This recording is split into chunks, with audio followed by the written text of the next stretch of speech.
apa yang Jadis kerjakan dan apa yang terus kita kembangkan berturut-turut. Saya kira kita masuk ke yang kita bicarakan tadi, yang menurut saya adalah pengembangan terakhir dari kita adalah kenapa kita mulai masuk lebih jauh lagi ke dalam, karena kita melihat adalah ada satu perspektif dari revenue generator yang mungkin kita bisa buat bersama-sama di sini gitu.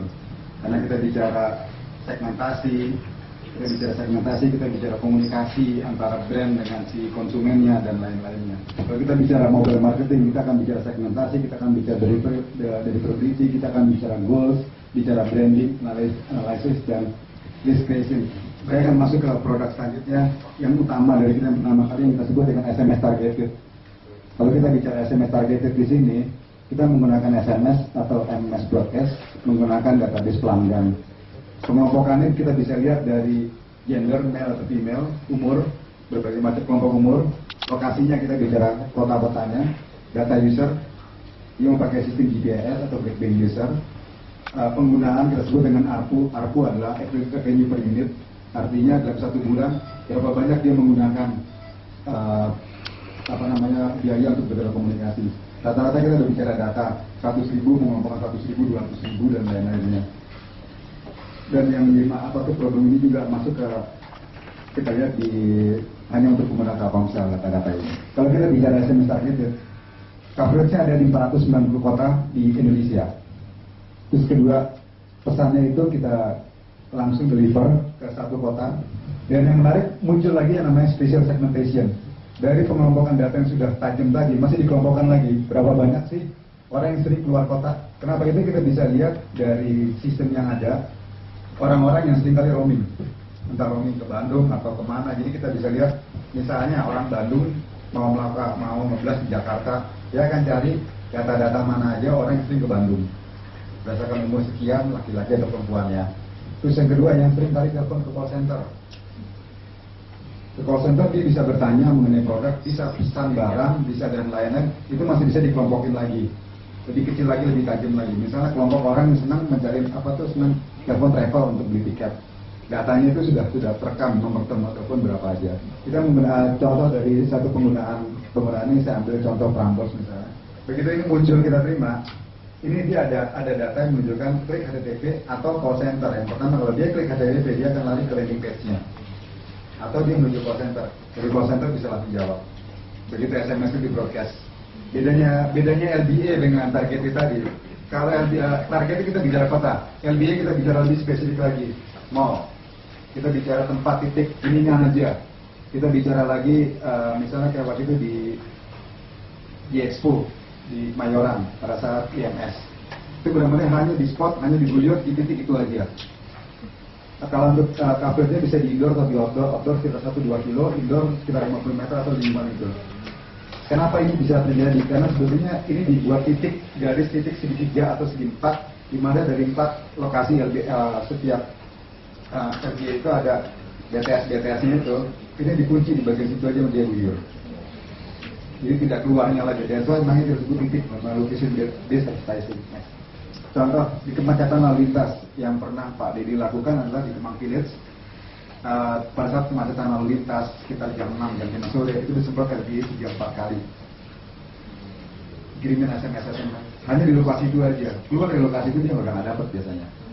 Jadi hanya di situ aja. Pada saat kemacetan lalu lintas akhirnya kemungkinan dia bisa mampir ke tempat yang akan dituju. Atau ke lokasi di indoor. Seperti misalnya di waktu itu kita bicara di IMS dan lain-lainnya. Jam 7 pagi, Jalan Sudirman, kita dapat MMS seperti ini, kemungkinan besar mampir tinggi nggak?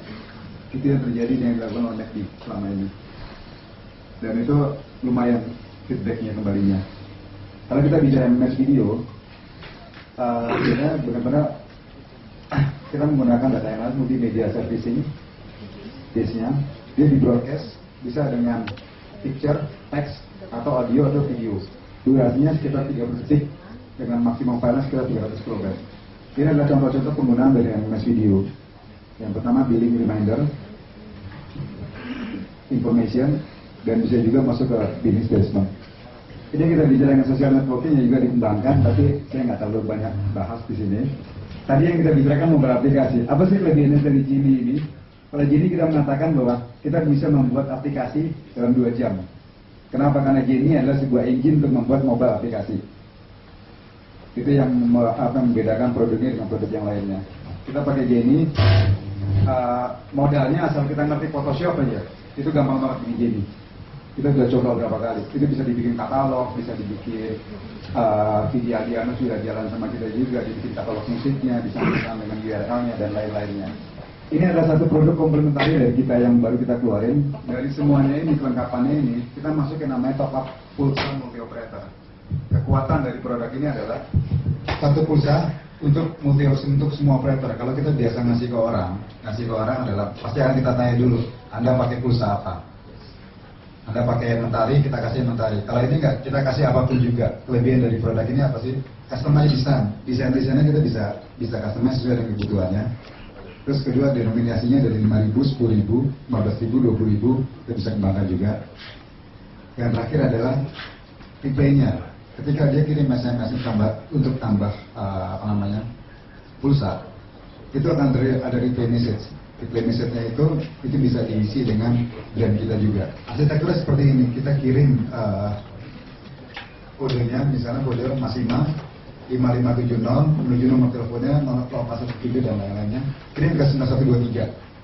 Dari situ, dari 0817 kita kebayang nih akan kemana larinya. Kita ke akses, entah ke isian atau smart pen, tinggal dikirim aja. Nanti dia akan replay message. Seperti ini kira-kira. Masima telah menambah pulsa Anda sebesar Rp5.000. Terima kasih. Itu kelebihannya. Jadi kalau usah dipusingin, ini akan ditujukan kemana. Kelebihannya apa sih selain multi benefitnya? Yang pertama kita bicara multi operatornya. Kita bicara multi operator. Satu kartu ini kita bisa gunakan untuk berbagai macam, maksudnya sekali aja, tapi untuk kita nggak peduli dia pakai operator mana. Tinggal dikirim 9123, kirim nomor yang akan dituju, nggak peduli dia akan langsung masuk. Kedua kita bicara branding, karena bagian depannya ini kita bisa branding. Kartu ini bisa dikembangkan juga untuk tiket masuk. Dan nanti kalau Anda punya kartu ini, pulsanya sudah dipakai, ini bisa jadi ID card untuk masuk ke satu event. Kalau kita bikin event tertentu ini, saya mengatakan balik lagi komplementari yang bisa dikembangkan lagi. Kira-kira demikian dari Creatis Mobile.